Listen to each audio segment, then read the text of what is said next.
Assalamualaikum warahmatullahi wabarakatuh. Salam sejahtera, salam sehat untuk kita semua. Apa kabar teman-teman? Baik-baik saja, itu harapan saya.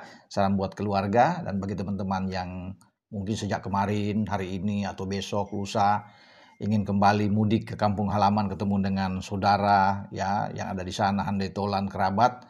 Ya hati-hati di jalan ya biar bisa tiba dengan selamat di tempat tujuan. Amin.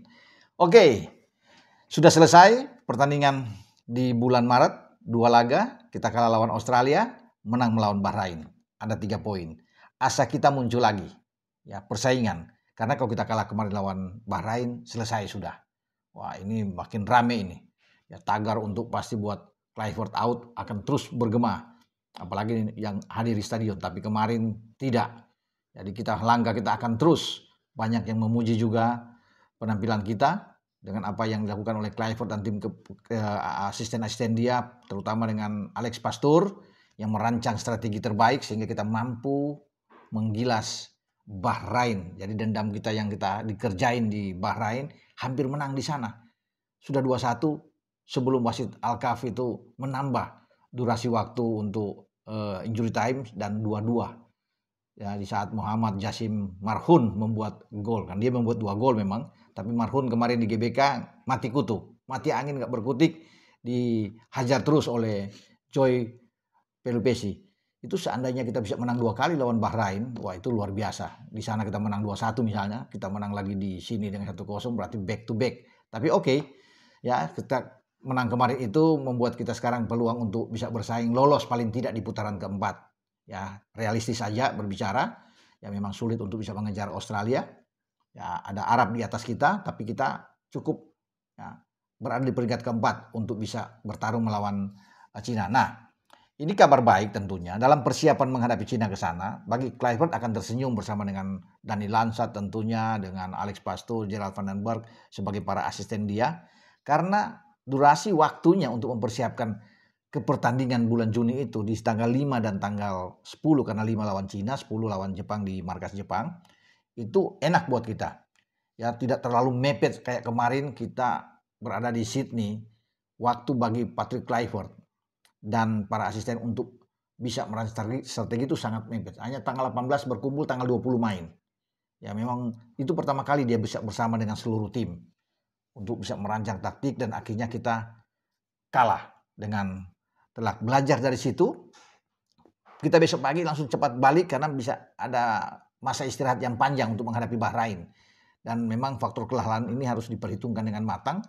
Ketika kita tiba kemarin dan punya 4 hari ya teman-teman bisa lihat semua kan. Anak tampil lebih bergairah, termotivasi, dan berbeda tentunya dengan penampilan kita lawan Australia. Kita jauh lebih meningkat dengan ada perubahan-perubahan yang ditampilkan oleh Patrick Kluivert dan Alex Pastoor. Ya, kembalinya Rizky Ridho di belakang, juga ada 2 yang sebelumnya tidak bermain di Australia, Yasin Hapner, ada Ragnar Ottmangun membuat kita semakin kuat. Debutan dari Joe Pelupesi juga memberikan harapan yang luar biasa di posisi gelandang bertahan, dan kita bisa melihat bahwa kekuatan di lini belakang kita tidak tertembus oleh Bahrain. Ya, ini secara back to back kalau bermain di kandang. Sebelumnya kan ada Arab Saudi yang gagal untuk bisa menembus kita menang dengan 2-0, hanya Jepang yang menghantam kita di GBK dengan 4 gol. Australia pun bermain di GBK, kita bermain dengan 0-0. Jadi memang Rizky, Jay, dan Yasin Hapner sudah kuat. Nah kita kembali ke pembicaraan bahwa kenapa Patrick Kluivert gembira untuk menyambut laga melawan Cina dan Jepang, karena waktu persiapannya itu panjang teman-teman. Jadi mungkin bisa ada uji coba. Karena selama ini sulit karena waktunya kalau cuma 4 hari. Ya, apalagi kemarin cuma 2 hari di Sydney. Tapi ketika lawan Bahrain kan ada waktu 4 hari sebelum tanggal 25, tanggal 21 kita sudah tiba di Jakarta. Nah, lawan Cina itu bahkan mungkin 10-11 hari kita ada. Karena liga-liga di Eropa di mana pemain-pemain kita bermain itu di bulan Mei akhir sudah selesai. Misalnya di Serie A tanggal 25 Mei udah habis. Jay Ises bisa datang, termasuk dengan Emil Audero, bisa lama di Indonesia. Jadi bisa mereka 10 hari ada di bersama di TC. Ini bagus waktu untuk merancang taktik strategi bagaimana mengalahkan Cina, karena kita mutlak harga mati 3 poin. Kalau bahkan Joe Pelupesi bersama dengan divisi 2 di Belgia bersama dengan Lommel, dia kan akan bermain terakhir itu kalau nggak salah lawan Levier itu di awal-awal ya bahkan itu terjadi.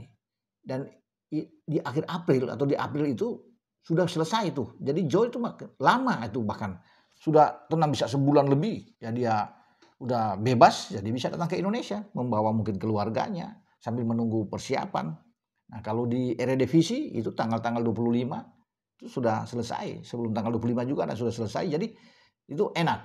Ya, kalau Ole Romani, Marcelino, Nathan Cho itu bahkan di awal ya, di 3 Mei sudah selesai. Semua selesai. Jadi ini enak. Ketika semua sudah habis, mempersiapkan ke tanggal 5 itu bagus.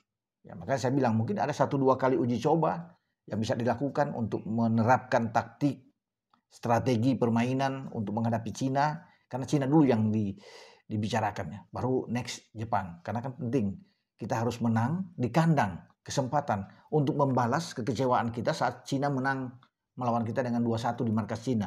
Padahal kita dalam ball position tentunya kita lebih unggul dari Cina, tapi akhirnya kita kalah. Nah sekarang dengan komposisi yang ada, sudah ada Joe Pelupesi, ada Dean James, ada Emil Audero, ada Ole Romani yang semua tidak bermain di Cina. Ya, itu kita saya pikir semakin kuat posisi kita. Apalagi kalau kedatangan dengan Miliano, Jonathans akan semakin bagus juga. Ya, tim kita untuk menghadapi Cina. Dan itu waktu kita yang persiapkan ini yang paling penting bagi Kluivert untuk menyusun formasi dia, skema permainan terbaik yang diinginkan oleh Patrick Kluivert dan Pastur, karena otaknya saya pikir ini Alex Pastur yang banyak memberikan masukan-masukan kepada Patrick Kluivert, dan saya rasa juga kita akan lolos paling tidak ke putaran keempat sampai di bulan Oktober. Syukur-syukur kita di peringkat karena ketiga keempat itu akan ikut di playoff berikut. Kalau kedua memang agak berat, seperti menunggu keajaiban. Karena 13 poin bagi Australia tinggi. Oke lah, nanti kita bicara berikut, tapi yang pasti yang saya tekankan saat ini bahwa semua pemain kita ada punya waktu yang panjang. Di bulan Mei sudah selesai semuanya. Sehingga kita menatap bulan Juni itu dengan percaya diri dari seluruh pemain untuk bisa memenangkan laga sisa. Oke, dengan saya Bung Ropan berbicara. Ciao.